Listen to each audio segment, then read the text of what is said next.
মানে মাসে 10,000 টাকাও না, জানিস পার ইয়ারে যারা 2 লাখ টাকার নিচে পায় তাদের গভর্নমেন্ট থেকে হেল্প দেওয়া হয়।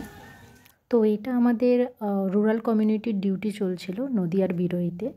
যেহেতু এটা ইন্টার্নশিপের ডিউটি, তাই একটু ফিউচার নিয়ে আলোচনা। এই আমাদের যে রিকোয়ারমেন্টগুলো ছিল, যেমন হোম ভিজিট করা, হেলথ টক, রিটার্ন ডেমো, এগুলো যত তাড়াতাড়ি সম্ভব আমরা দেওয়ার চেষ্টা করতাম। সবাই যাতে যতটুকু এক্সট্রা সময় পায় ওটাতে আমরা আড্ডা দিতে পারতাম।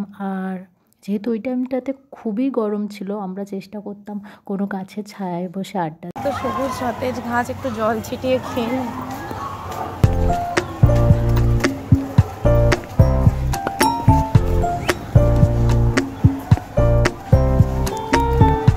কিউট গরুটা দেখতে। হ্যাঁ, এই মানুষ শুধু ওই গরু। সকাল থেকে না, কালকে বিকাল থেকে আমি খাওয়া দিই।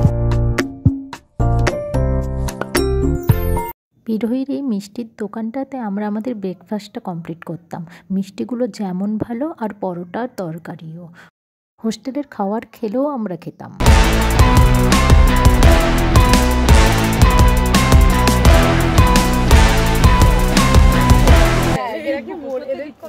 স্নেহা,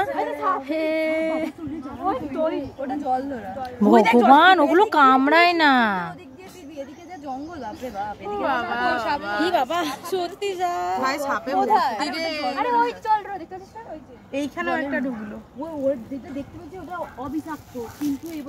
আমি সোজা গাছে উঠে গিয়েছিলাম। গাছের ওপর থেকে দেখছিলাম যে ওরা কি করছে, সাপটা দেখে কেমন ভয় পাচ্ছে, এই আর কি। তারপরে আমরা একটা বাড়ির পেছনের দরজার ওখানটাতে সিঁড়ি ছিল, ওখানে বসে বসে আড্ডা দিচ্ছিলাম।